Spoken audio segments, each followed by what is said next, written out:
Hola, and welcome to the Overly Animated Podcast, where we take animation seriously. We talk everything animation here, including BoJack Horseman, which we'll be getting into today. I'm Alex Bonilla, and today I'm joined by Sam Quattro. Hello. And Michelle Anderer. Hey. You can find more about this podcast at overlyanimated.com, or you can subscribe to either our general podcast feed or our BoJack Horseman-centric feed on iTunes or on your preferred podcatcher. Here we've been covering all of BoJack Horseman's Season 4, and today we'll be diving right into the 7th and 8th episodes of the season, titled Underground and The Judge. We will not discuss anything regarding episodes after these two, but we will dive into the particulars of these two episodes and previous episodes, so be warned in advance. But yeah, so this time around we have two episodes to treat back to back, since I think you two will agree with me that these are not as substantial episodes as we've been treating in the past couple of pods. Yeah. But just in general, do you feel like these are the weakest episodes of the season? Or are they middling? Or how do you feel generally about these two episodes? Let's go to Michelle first. I'd say like Underground's probably one of my least favorite of the season, at least up to this point, just because like it's an interesting concept, but I honestly found like most of the stuff when they're underground kind of boring, outside of like Diane and Bojack holding up in the room and getting hella drunk together. But I mean, by no means are they like bad episodes, just like compared to some of the really top tier ones, like there's definitely a difference in like, you know, nothing like super like soul crushing really happens, and there's no high drama, which is fine. You don't need that every episode. But in terms of the plots, like they're like fine, but they're not my favorite for sure. Yeah, I'd say definitely that compared to the last episode we covered, the super piece of shit, these feel like very breather episodes. So in that sense, they're not as substantive. But what about you, Sam? How do you feel about these episodes compared to the rest of the season thus far? I don't know. I feel like Underground was pretty okay. I mean, actually, like, the Diane and Bojack stuff was like really what like kind of made the episode for me. The Judge, on the other hand, kind of dud. I think the Judge contender for one of the worst of the season. I agree with you that Underground, I feel, with both of you, that Underground seems to be I think the better episode of the two. Like, at least for me, the humor on the peanut butter side actually lands very well, so that balances out with the Bojack Diane stuff pretty well. That's true.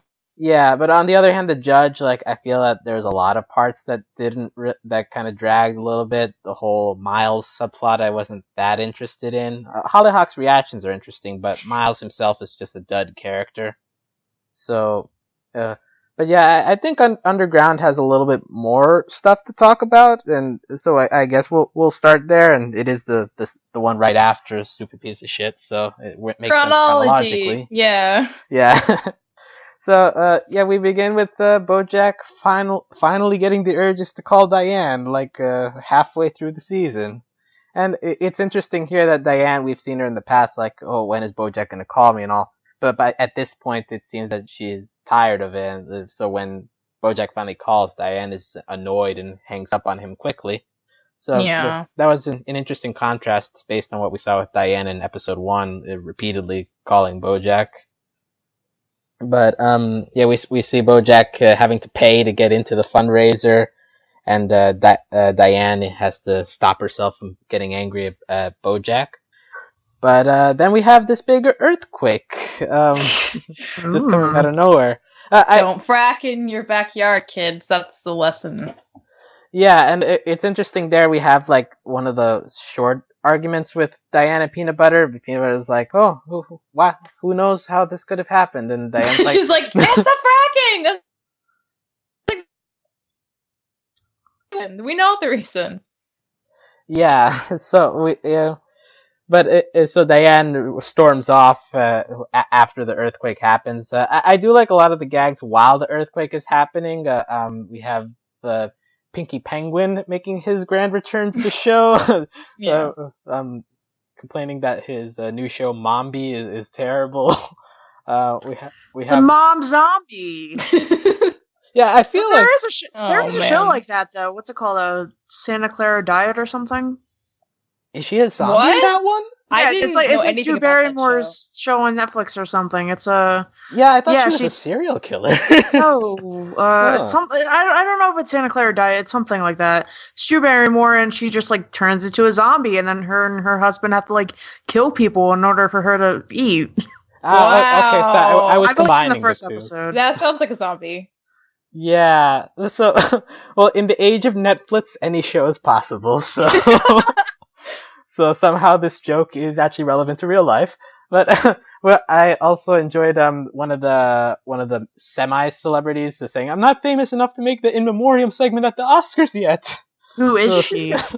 Yeah, that's the question. I don't know. it's Megan Fox. I guess. So She did look like a fox. Yeah, or Jamie Foxx's sister. Who knows? But yeah, just some random person. But it's just funny, like that's what you think about, and it is kind of the thing when we think about dead people, famous. Like, are they going to show up at the Oscars montage with Celine Dion singing in the background?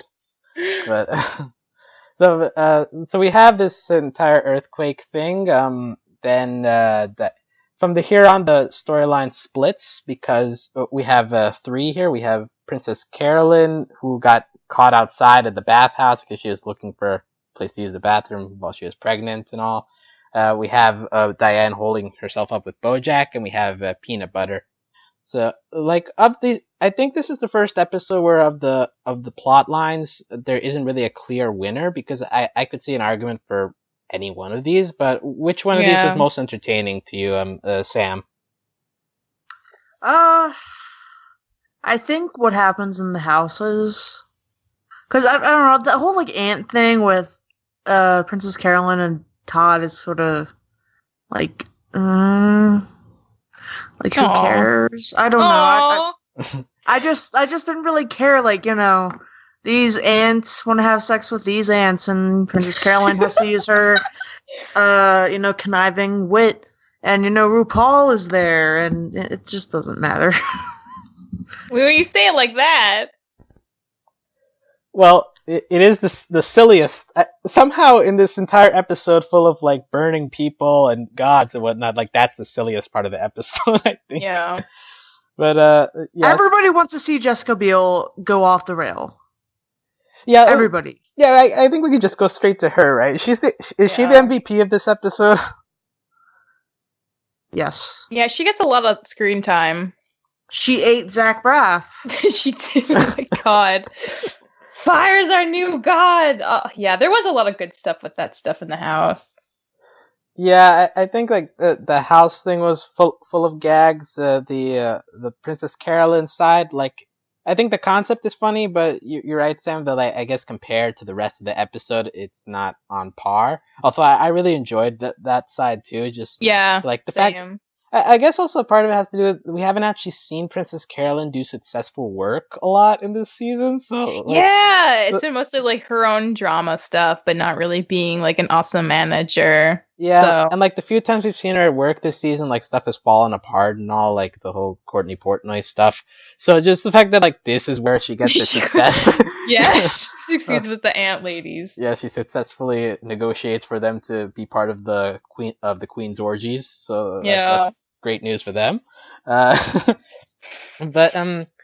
yeah. So I guess before we get into so Princess Carolyn, I think that's all we need to cover from her. And in the end, there's also like some joke about the Beverly Hills getting gentrified underground, a Whole Foods joke, pretty standard. I just found a Whole Foods in my general vicinity yesterday. Dun dun dun! It spreads. AKA, it's like 2 miles away.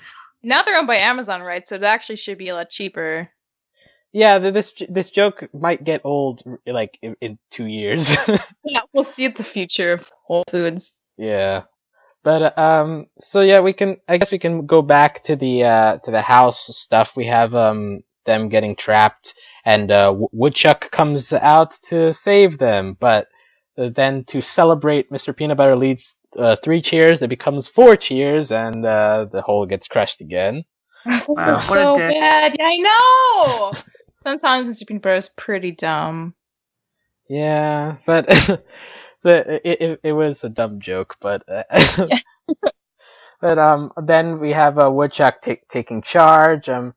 We have this guy who gets orgasms whenever there's a shift of power. I feel like they wore that joke out very quickly, but Yeah, I think like after the second time, it was kind of like, all right, I'm done with that. We don't need to do it again. They do at least. Yeah, that guy must have so much jizz in his pants by the Yeah, end of it. jeez. Yeah, he needs to clean that up, man. It's probably not good to leave.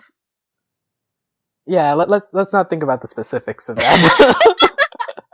But so we have Woodchuck eventually getting around to organizing food rations. Mr. Peanut Butter is fine in his position, but then we see Katrina basically like trying to urge Mr. Peanut Butter like take charge. This is your chance to show yourself.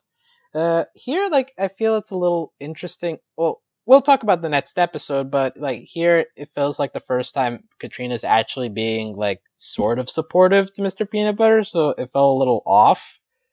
But I don't know if you guys feel Katrina was actually serviceable as a character in this episode.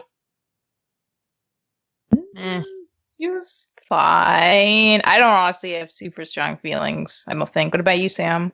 I don't really care that much about Katrina. I don't know. She's just like this foil to another foil than Diane to Mr. Peanut Butter's Mr. Peanut Butter's ness, and I don't know. She's just I don't care that much about her. She's just the campaign manager, and like she doesn't really show a lot of depth, especially being Mr. Peanut Butter's ex-wife. Other than do this at this time, blah blah blah. Yeah, she's not like a real threat to their marriage. She just kind of does her job and is kind of like, sort of good at it, considering like she's working with Mr. Peanut Butter and he's likely to like fuck things up on his own anyway. But that's like not super compelling. So yeah, I agree with Sam. Yeah, and I think that's been our feelings with her throughout, like since episode 1 of this season. It's just nothing really stands out about her, and they haven't really done much with her character. And the fact that this to me is the episode that feels like the most she's done doesn't say much about about her character in general. So Katrina's probably would end up being a weak part of the season, I feel. But yeah. So we have eventually the crowd turning and going to Mr. Peanut Butter's side. They tie up Woodchuck to a fan. Which is... Poor Mr. Woodchuck. Like, his hands get crushed. He gets stuck with these wackos. Like, he doesn't deserve this. He's, like, a pretty competent mayor. I enjoy that BoJack calls him Sky Rodent. but... They're pretty hammered by that point, though, to be fair. Yeah. But, how are they not dead or have 10 days, right? Like, oh my god. I know that BoJack's like a horse and it takes like a lot of like alcohol for him, but like Diane, she should be dead.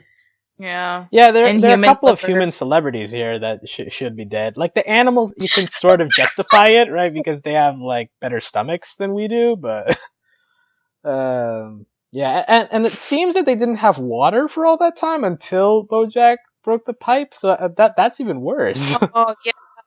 I don't know. Yeah. They might have had. I think they had bottled water, but like that would have not lasted 10 days. So I don't know. Yeah, but after Peanut Butter lets everybody starve, Jessica Biel takes charge with the power of fire. But they kill Zach Braff as he gives an important speech. I drive a Prius, which means I'm a good person. So nice way to die. We'll put that on his headstone.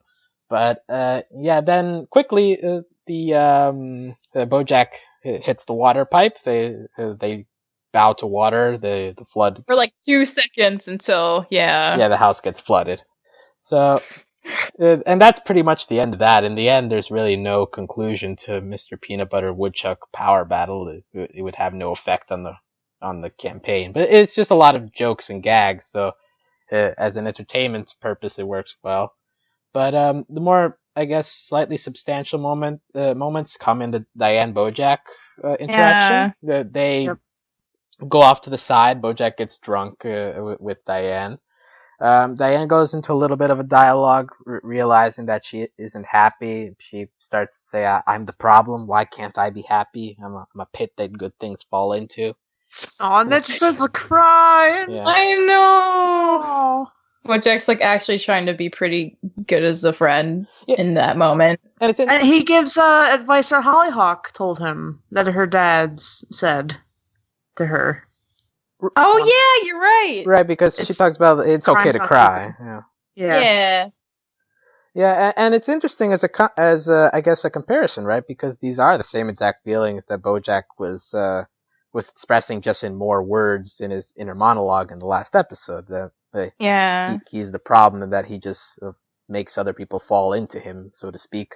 So the fact that Diane feels the same exact way, despite her different experiences, is just a nice thing to show that they can support each other in that sense.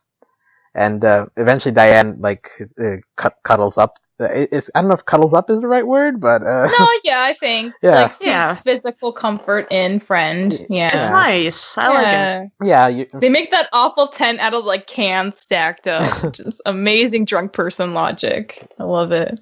Yeah, for being drunk, Diane has really good balance. So she also juggles at some point. Yeah. Oh man. She can. Did you know I can juggle? Yeah. Yeah. So getting drunk works backwards for her. She gets more balanced in that sense. But she eventually gets to the conclusion: you're the biggest asshole I know, and the only thing that makes sense to me. So that they end up finding comfort in that sense. But then we cut back to them, and they're talking a little bit more about BoJack's problems. BoJack talks about all the people he's hurt and how he doesn't want to do that to Hollyhock. Diane mentioned Corduroy Jackson, which is a name we hadn't heard since season 2. I think R.I.P. Yeah, I think half the audience was like BoJack, like who? Yeah. So we get a call back to that. Diane gives a drunk explanation of how to find the mother of Hollyhock through adoption agencies. Just brilliant. Diane is pretty brilliant, honestly, even when she's hella hammered. Yeah, it's amazing how functional she is in this episode, considering she's drunk for the majority of it. And then there's also a line by BoJack when he says when Diane asks what to do, and she's like, pretend you're happy, and eventually you'll forget you're pretending. So in that sense, that's not really good advice, but no. And it's pretty telling about outside the line at the end when she's literally like, I'm so unhappy. It just says a lot about where she is with her marriage right now and how she really feels about everything. Yeah, and the fact that BoJack is giving this advice doesn't bode well if Diane takes it. Yeah. Because as we've seen with Diane and Mr. Peanut Butter already this season, tension will eventually boil over into... Yeah. You can't just keep having an angry sex forever. That's not a long-term solution. Yeah, well, we all know that's a stopgap. Also, a quick gag here that I enjoyed that was very quick when they throw Mr. Peanut Butter into the room and they find BoJack and Diane. They come out of the tent. Diane's like, "What's going on?" And BoJack's just Marvin Gaye. And then Diane gets the explanation of what's been going on, and she's just like, "What's going on?" And BoJack's like, "Four non-blondes." It's just too much. What's going on? Exactly. It's just such a good exchange of words. Yeah. I like that song. It's a good song. I prefer the Marvin Gaye song, but yeah, you're right. What? Oh. I barely know that. The What's Going On song, What's Up, rather, that's what it's called. It plays at work every day. Really? Why? Because it's just the place I work. They just play Four Non-Blondes every single day. The workplace is stuck in... They have a special work playlist? Yeah, that they just They're stuck in the 1990s. Really? They do. Oh my god. That is magical. I'm getting so many headcanons for your workplace now, Sam. I guess Tori Amos, Lisa Loeb, who else is in that playlist? Just Four Non-Blondes. Oh, it's just that song playing over. Just their one album over and over again. Oh no. Well, so yeah, we have that quick exchange. They eventually get out of the room once they realize Peanut Butter is about to be burnt. BoJack calls Woodchuck a sky rodent and hits the pipe. And they all flood until the ants lift up their house because they don't want people invading their underground. Yeah. That's so amazing. And so we have Peanut Butter and Diane sort of making up. Diane saying, "You're the best thing that ever happened to me, and I don't tell you that enough." Did that come off as genuine, or is this her pretending to be happy? No, I mean, it is genuine, but saying, like, someone's the best thing that ever happened to you, saying, like, you're a good thing that happened to me isn't exactly a great thing itself. I don't think. Like, she's basically saying, like, you're a really kind, nice, like, great person. I'm glad to have you, but also, like, do I not deserve that, or is this not what I want, kind of is the implication I got from that. You know what? You can't say something or someone is the best thing that ever happened to you until you're on your deathbed, because you won't know. Yeah, how can you know that was the best thing? Yeah, that's a good point, Sam. That's a good point. Or you at least have to add the caveat up to this point. Up to this point. There you go.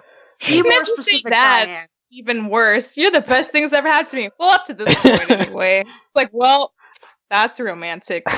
Yeah, that opens possibilities for better things to happen. Isn't that great? Exactly. Yeah. This is just probably what's gonna happen. Yeah. That would make me feel like real shit if somebody said that to me. Like, Sam, you're the best thing that ever happened to me up to this point. Like, thanks. That's brutal honesty people don't thrive on. That's true. Yeah. Also, the line stood out to me because I think that there was a quick subplot in season 1 that was like this, where BoJack would always say this to Princess Carolyn whenever they had an argument, like, you're the best thing that ever happened to me. So it's just that's the title of their episode in season 3. Right. Oh, really? Oh man. Yeah. So, that's interesting then. That sure didn't work out. Yeah. Princess Carolyn deserves someone better, but I don't think it's that Diane deserves someone better. She just deserves someone different. And the fact that she, like, identifies so much with, like, BoJack being an asshole, and that's what she finds comfort in, like, it's probably, like, part of that issue, too. Maybe she needs someone who's not so great the way Peanut Butter is, honestly, to be super happy. Yeah, so I guess in hindsight, this episode was really pushing hard the parallels between Diane and BoJack. I didn't really sense it while watching it, but talking about it seems that it was meant to be a more important theme in this episode. Yeah, it's definitely there. Yeah, and then the episode just ends with BoJack inviting them to Ethiopian food to eat injera, and there isn't really a response as to whether everyone's going or not. Like, is it really? I've never had Ethiopian food. Me neither. It's good. Use your hands. There's, like, lots of little appetizers, and you, like, scoop it up with bread. It's a good time. Is it spicy? Yeah. It can be. There's a lot of different kinds of food you can order. So it's nice to get, like, a whole huge sampling of, like, little dollops of stuff and just go to town with, like, your group of people. But it's, like, fun. It's a good time. Interesting. There's an Eritrean place nearby, but I've never seen an Ethiopian place in this neighborhood. So, but yeah, like, just back to the ending. Like, it felt a little abrupt, but I don't know. Like, it just ended up being nothing. Right? Yeah, pretty much they just moved on with their lives. Except for the house being destroyed. I guess that's, like, the one thing that carries over into the rest of the season. Yeah.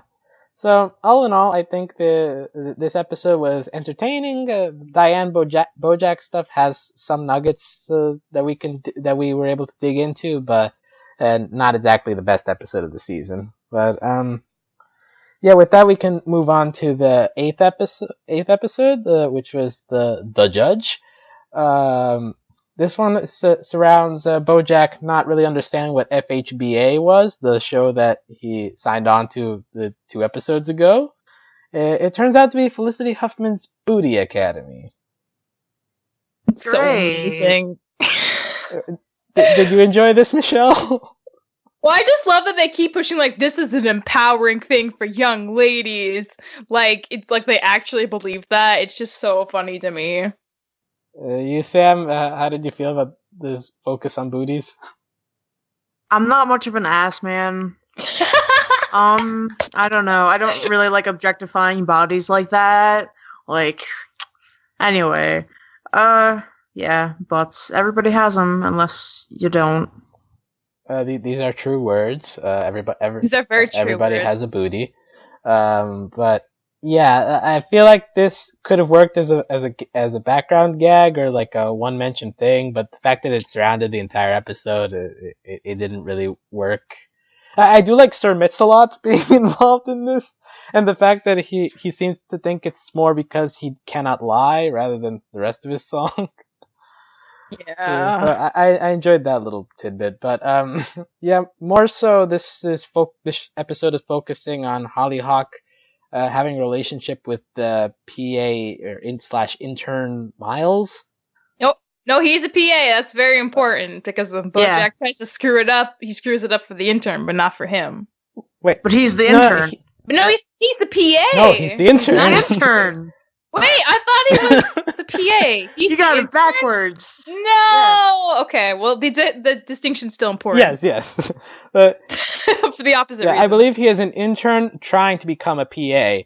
And so when BoJack says have sex with the PA, Miles is like, "Oh yeah, you thought I was a PA," or something like that. Oh yeah, no, I do vaguely remember that. Yeah, but in any case, Miles has no power here, but somehow manages to get Hollyhock interested. They hang out because Hollyhock is bored with seeing BoJack judge people's booties. Eventually, Hollyhock reveals that they hung out at a UCLA dorm room and implies that they hooked up. Hung out, yeah. BoJack sniffs this out pretty quickly. They hooked up. BoJack immediately is very skeptical that Miles is doing this for the right reasons. I do like this gag here, I will do 100 push-ups if he texts you back, and so when he does, it's like, 1, okay, I can't do this. And then Beatrice is just doing 47 push-ups on the side. I know! Beatrice is just down for it. Yeah, Beatrice got very little usage here, but that was great. But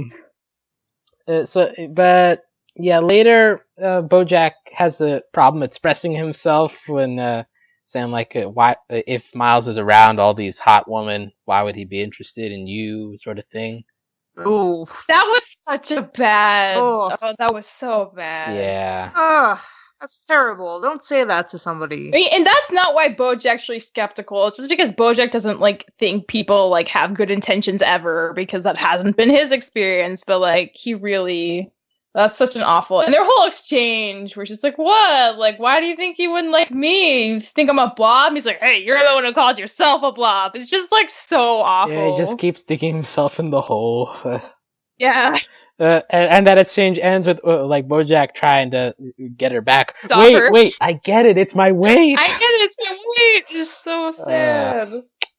So yeah, BoJack, having failed communicating with his daughter, decides to concoct a convoluted plan to have someone seduce the PA, and BoJack eventually gets one of the contestants to do that, even though he later has to explain a lot of specifics he assumed the contestant would do. That was actually really funny. She's like, "Okay, that's a lot of things you just assume I would know about," which is pretty fair. Yeah, I didn't want you to have sex with him. I just wanted you to get him into the bed and all, but then reject him. Get him excited and catch him. The judges find out, Felicity Huffman and Sir Mix-a-Lot, that this show is about empowering women. How dare you cheapen this competition? And so which is. Yeah, I like that a lot. But they fire BoJack, and BoJack, as he's leaving, finds Miles. Miles is like, if you didn't want me to date her, you could have just asked. We could have made a deal. And then he offers his screenplay in exchange for not contacting Hollyhock. Now, in the immediate scene, Diane says, "Oh, you were right about him."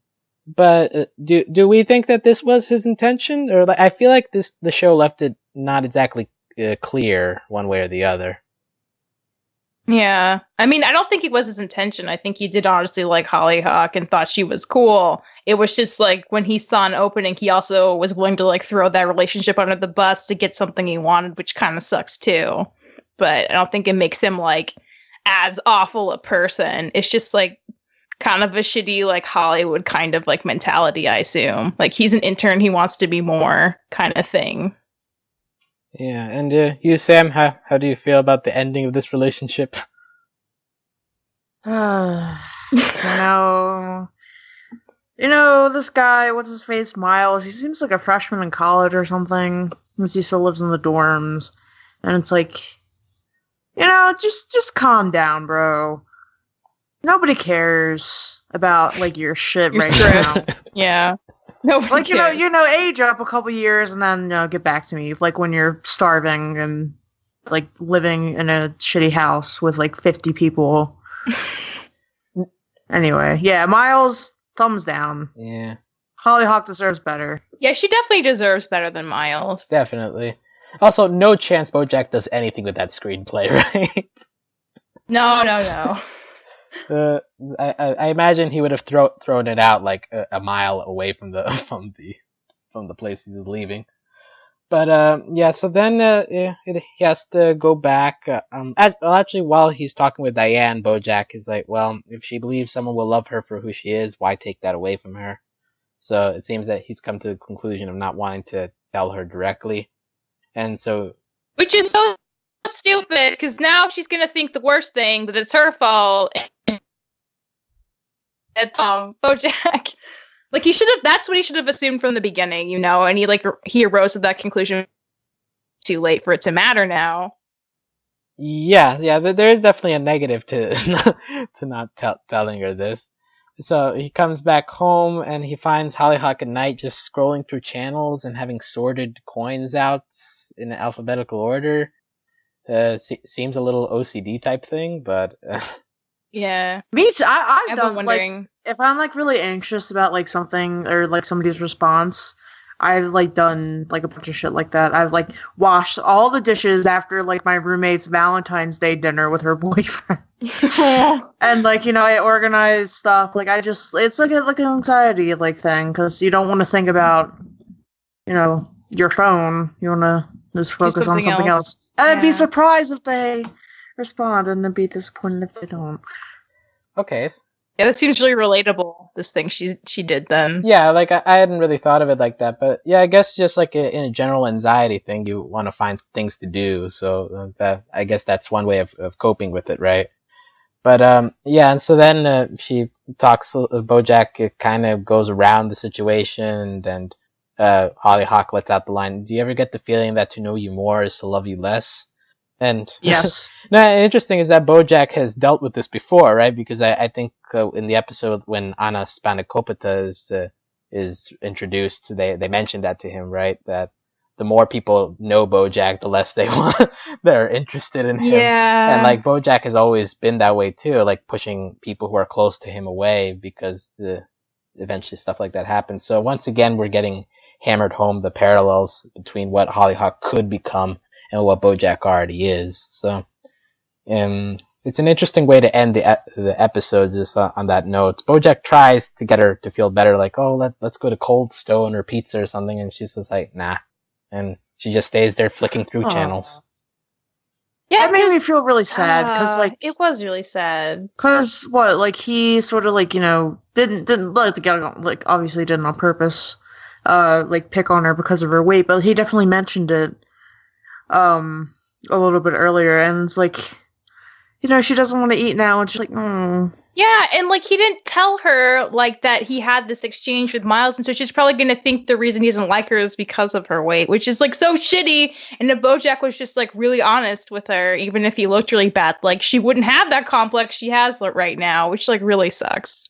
Yeah, either way, he doesn't come out looking good no matter what he says, right? Yeah. So yeah, we end up. So that's 2 episodes in a row that just end kind of with no resolution whatsoever because yeah, pretty meh. Yeah. Now we that was the highlight of that episode, but we did actually have 2 sort of subplots too. We have the peanut butter Todd thing. Peanut butter drops out of the race. Katrina basically admits what you've all been thinking of, that the only reason she's been pushing hard for peanut butter is that it's easier for her to get the lobbyists' agendas through. So she can control him. Yeah. We already pretty much guessed all of that stuff. We move on to the Todd shenanigans. This is where the clown dentists come in from the trailer. Oh my god, just the clown dentist. I'm Why? over it. This is so pointless. I know, and it just doesn't make sense with the rest of the season. Watch either. it in theaters now. But Oh my god. I was gonna see that, but then I didn't. I think it's fine to not see it. It's not as scary as it should be. Well, that's good. I don't like scary things. I'm more about the aesthetic TM. Oh, it's not that aesthetic either. I mean, I like the kids, just neighborhood kids aesthetic. I like it.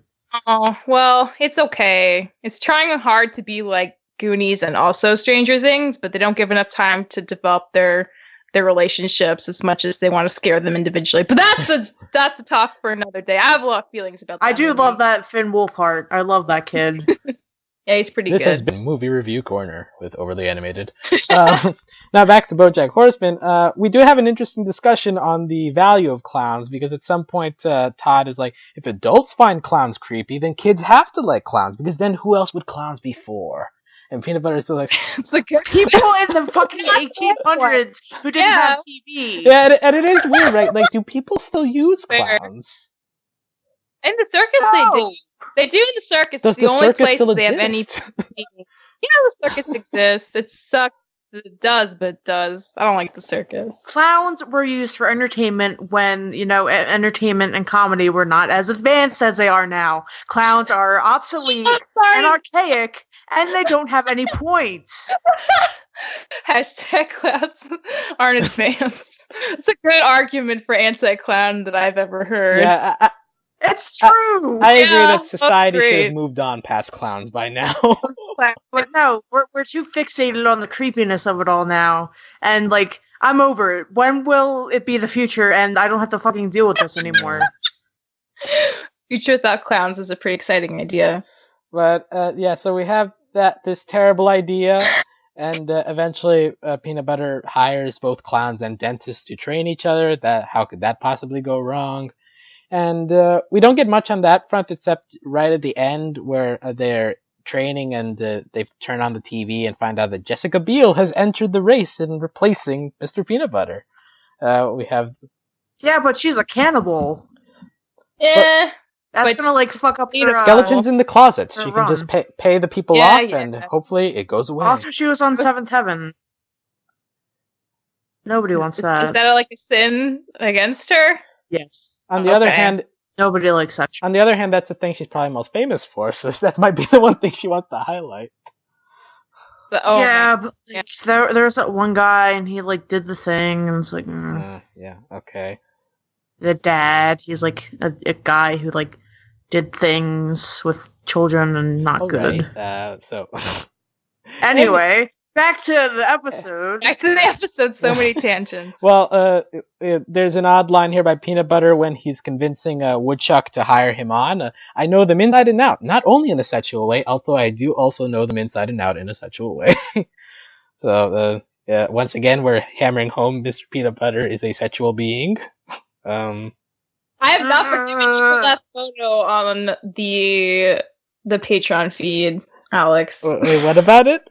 Donate to us on Patreon so you can figure out what the fuck we're talking about. Yeah, Patreon, the Facebook page. Yes, we have spicy peanut butter memes on there if you are interested. It's not spicy. It's horrifying. He Yeah, has packs in a dog head. It's really disturbing. It's creepy. Somehow it's more creepy than BoJack having sex. Yeah, somehow. I think because you see dogs more than you see horses.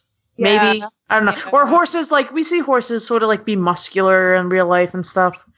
Not human muscular, but horses have defined muscles. You don't think of dogs as muscular though, as an animal. I suppose not. Yeah. Although, if you're gonna take a muscular dog, the golden retriever is in the running because they're big dogs. Also, the Rottweiler. Just make him a pit bull. The pit bull, I feel isn't much muscle as much as jaw, but yeah. It's jaw.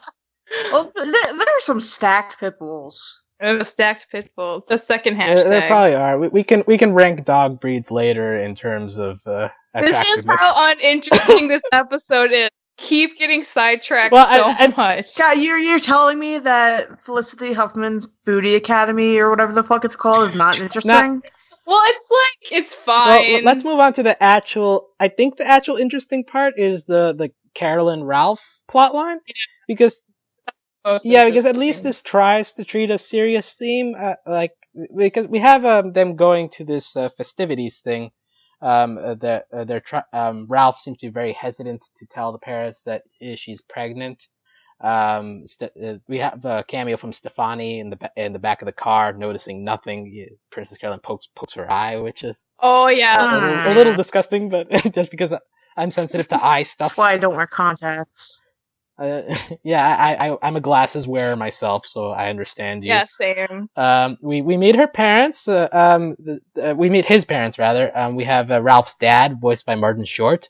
And we have Ralph's mom, voiced by Patti LuPone, also Yellow Diamond on Steven Universe. Damn, she's everywhere now. Yeah, she's making her way into animation. Good for her. But so they offer her everything that pregnant woman can't take, including a pile of cocaine, which is very what's the word, hospitable of them. But it's a rich person. Would you like me to punch you in the stomach so you remember how it feels to hurt? to be alive. No, it's a rich person thing. I'm totally sure that's true. That rich people just punch each other in the stomach.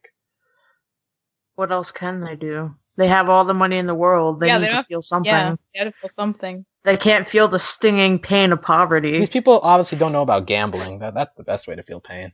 But so we have the introduction of the festivities. Squeaky-vis. It begins with everyone wearing cat ears, and from there, Princess Carolyn is all like, "Wait, what's going on here?" Then the song begins, calling cats evil and smelly. She mentions that this is very stereotypical against cats. Ralph is trying to justify this, like, it's not about cats; it's just about one bad cat. But then immediately, they're like, "That's all cats." They're exactly. Like, yeah, something like that. And then Ralph is like, "It's like church. You say the words, but you don't think about what they mean."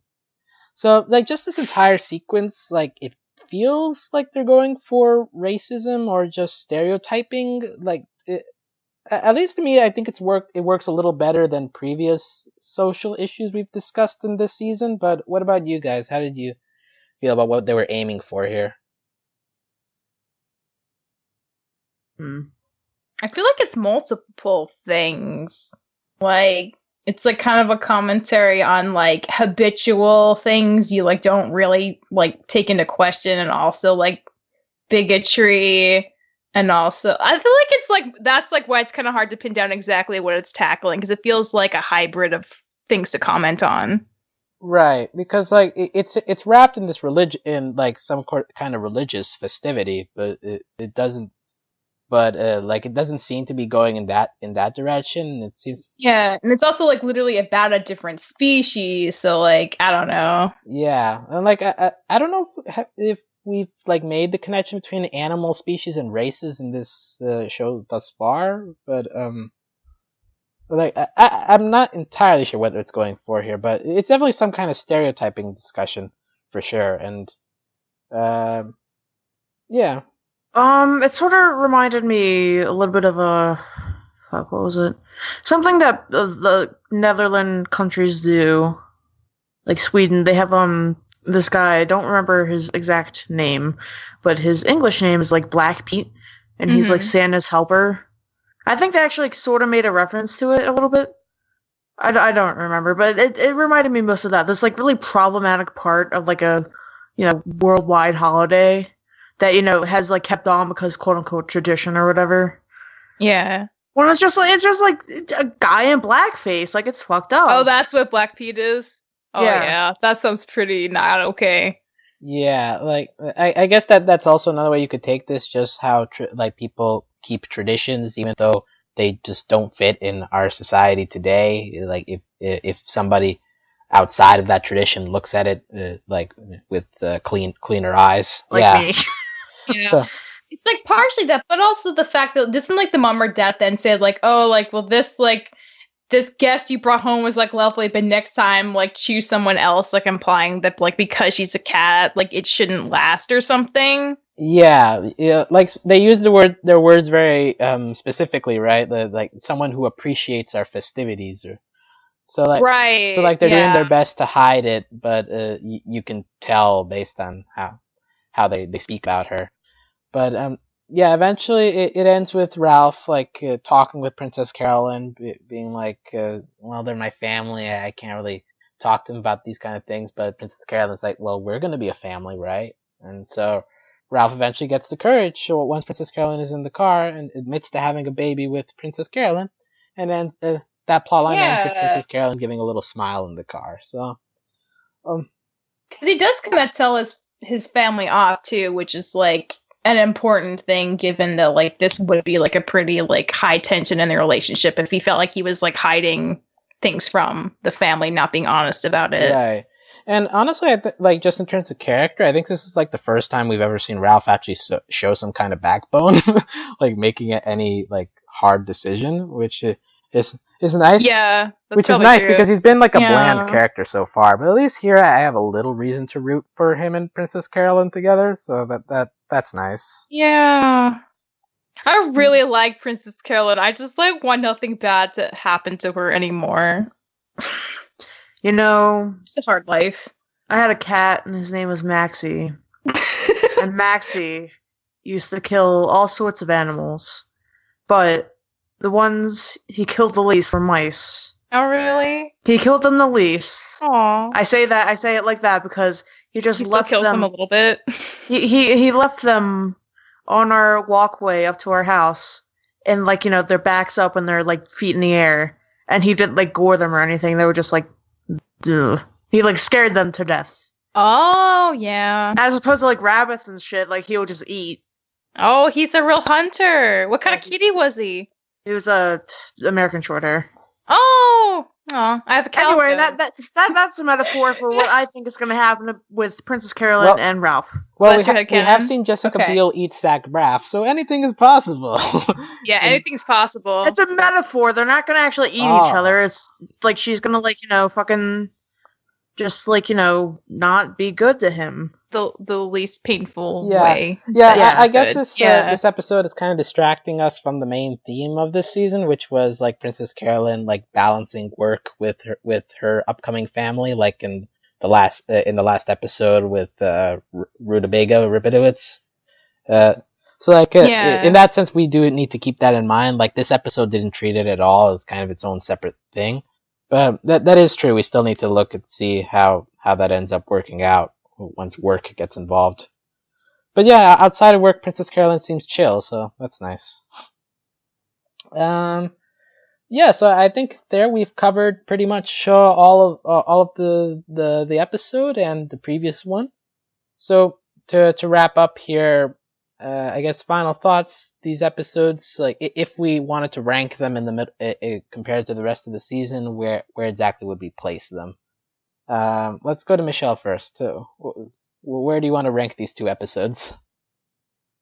Towards the bottom. Honestly, like I binged a lot of these later ones, so it's hard to remember exactly which episodes were which, but like I mean, I'm not sure if either of these are my least favorite, but they're definitely like close if they're not. But I'm not entirely sure. In the lowest tier. If I had like 3 tiers, they'd be in the lowest tier for sure. Okay.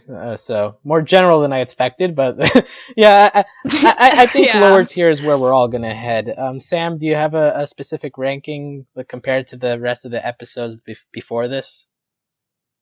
Yes, because I made a ranking. Yeah, you made a legit list. I did. We're on it. I have a whole series list, but then I have a specific season 4 list. So I put Underground at number 5 for some reason. I'm not sure why, but I did. I think I just really like the BoJack and Diane stuff like a lot. Yeah. And then I put The Judge at number 10 out of 12, of course. So yeah, there you go. Yeah, I think I'm in the general vicinity with you guys too. I think Underground is pretty good, and I'd probably put it middle of the pack compared to the episodes we've covered so far. Whereas the Judge, it fights with Mr. Peanut Butter Run for the worst of the season. Like I can't really decide, but it's just the clown dentist. Clown dentist. Yeah, clown dentist, but Hollyhock. So like, there's a plus and a minus. Do you think Hollyhock is going to go see a clown dentist? I do not. I think she would feel the same way you do, Sam. She'd probably think they'd like outstayed their relevance welcome at this point in history. God damn! Why do I write for BoJack Horseman?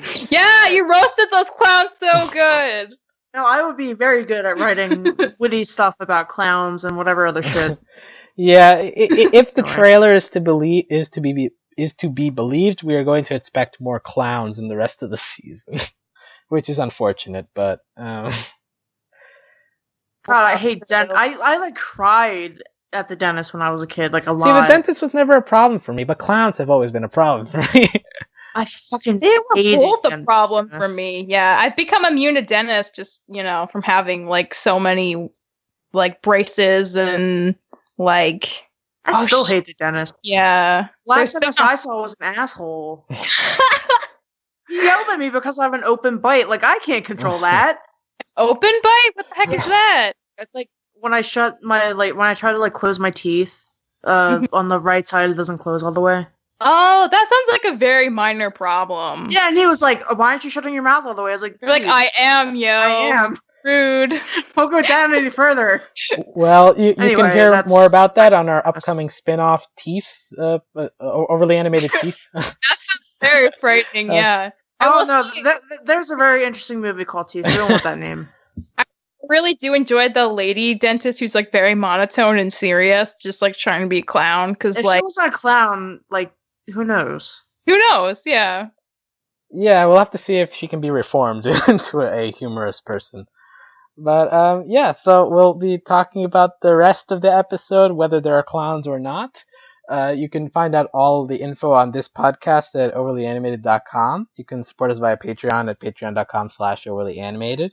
We want to give thanks to all of our current patrons, especially our patron of the podcast, Steve, aka Frequent Commenter Steve.